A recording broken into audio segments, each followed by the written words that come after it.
Megan Keith battles to thrilling bronze as her pre-race promise comes to fruition in dramatic 10K conclusion.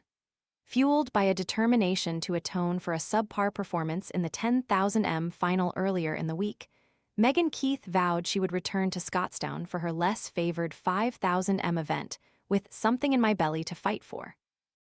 Part of a stellar lineup that included fellow Scot Laura Muir, Keith's bravery in making a dash to lead from the front of the pack, with 4 laps to go, did not go unrewarded.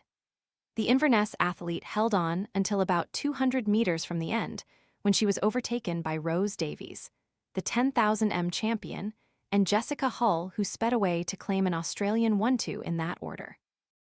Keith, though, had done enough by then to see off the rest of her rivals, and crossed the line to claim a wholly deserved bronze medal. Tired of constantly refilling your pet's water bowl? This filtered fountain keeps water circulating and offers a generous capacity, giving cats and small dogs convenient access to flowing water. Want to get the best verified deal and see full details? Visit grabdeal.us/5 right now. The roar that greeted that moment was as loud as anything heard in this converted rugby stadium all week. The 24-year-old collected a saltire flag, received a congratulatory hug from Muir, who finished down in 16th, a place behind the third Scot in the field, Eloise Walker, then set off on a lap of honor. Just as she had done on Monday night, there was one person in particular she sought out, her 100-year-old granddad, Murray, who was as proud as punch at what he had just witnessed. Keith seemed almost in disbelief as she tried to take in what she had just achieved. Megan Keith was chuffed to bits with her bronze medal as she lapped up the Scotstoun cheers. "I've not quite come to terms with it because a 5,000 medal wasn't really what I came for this week," she said. "But I just wanted to leave it all out there tonight because I didn't feel like I did myself justice on Monday." The crowd had come to watch Scottish people do their thing, so I knew I had to grab the opportunity. I found my granddad and he's still trying to work out what happened, but he'll be so happy. He just told me how proud he is. Muir had elected not to run the mile in favor of this longer distance, but was unable to give the home crowd a performance they had hoped to see. "It's really bittersweet," said the 1500 champion from 2022.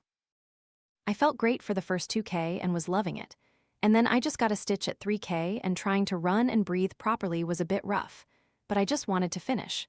There was praise for Keith, too. "She's such a talented athlete, and I think not necessarily had much exposure yet. I'm really proud." Callum Newby and Joel McFarlane will head into the second day of the decathlon with an outside shot at a medal. Newby got off to a brilliant start by winning his 100 and finished it by leading them home in the 400 to sit 6th overall. McFarlane, who claimed second in the 400 to land a Scottish 1-2, is 9th. Alison Bell looked to channel the backing of the crowd in her 200 semi-final, but finished 6th to miss out. Keith hit the front early in a bid to control the race and held on bravely to claim bronze. In the morning session, the proclaimers boomed out over the speakers as 2 Scots secured safe passage through to the final of the women's mile. Gemma Reekie atoned for her disappointment in the 800 by finishing 4th to qualify. "I'm really happy to safely get through," said the Kilbarchan athlete. "I could hear the Scottish music playing, and it reminded me where I was. I really want to go out there on Saturday and do what I know I can do."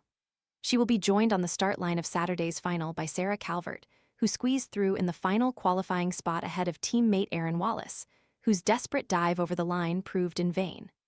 A burst of acceleration off the final turn helped Nicole Yergin finish 3rd in her 400 semi-final with a time 51.98. That was quick enough to earn her a spot in tomorrow morning's final.